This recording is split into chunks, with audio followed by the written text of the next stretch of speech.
Let's run through your practice problems. For each rotation, first make sure you know what the new shape and the old shape are, because again, your copy, it's not different colors.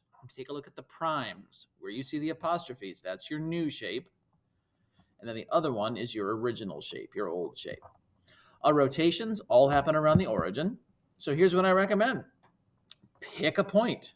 Doesn't matter which one it is. I'm going to use point I this time.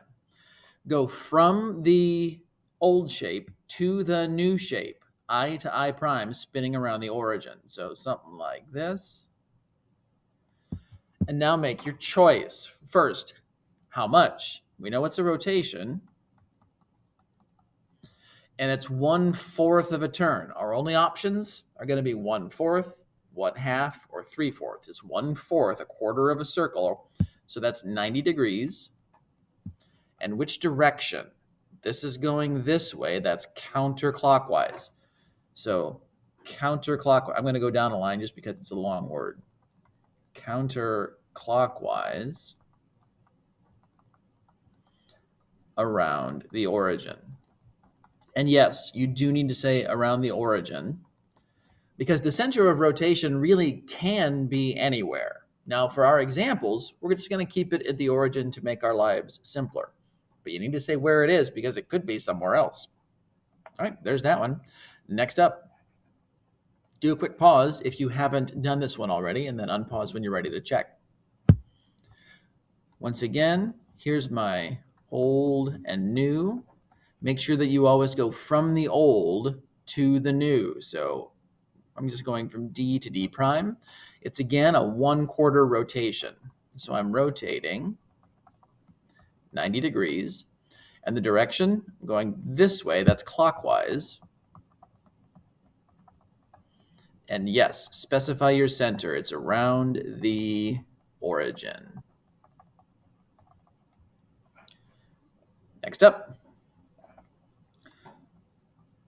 here's my old shape. Here's my new. The new one has the primes on the ordered pairs. Pick a point, doesn't matter which one. I'm going to use P this time. From the old to the new. Okay, well, that's only a quarter of a turn. So I'm going a rotation of 90 degrees. And the direction this time, that's the direction a clock goes. So it's clockwise around the origin. Next up, from the old to the new. So I'm going to use my R point here.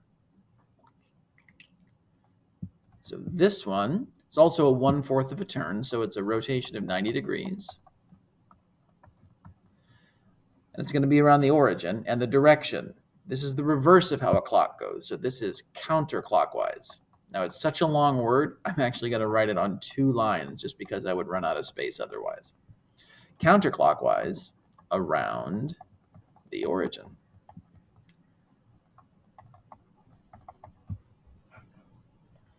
Couple more. All right, spinning around the origin. Here's the old, here's the new. Now this time, it may not be clear which way to go. That's because it doesn't matter. So if I go from, let's say, U to U prime, you can go this way. That's fine. But you could just as easily have gone the other way. When it's a half spin, you really don't know which direction you went. So it's okay just to say rotate 180 degrees around the origin. You don't have to give a direction unless you want to. And if you do, it doesn't matter which one you pick. You can pick either one and still be correct. Unless you have seen the rotation happen, you don't know how things went. You only know where you started and where you ended up. So that's okay if it's a half spin. And then next up, let's see what we got here. Here's my old. Here's my new.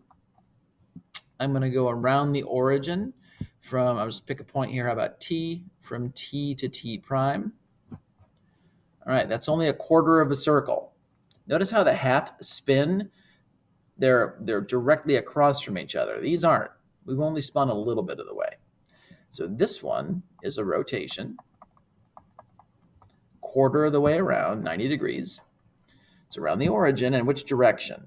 So just imagine, this is the way a clock goes. So clockwise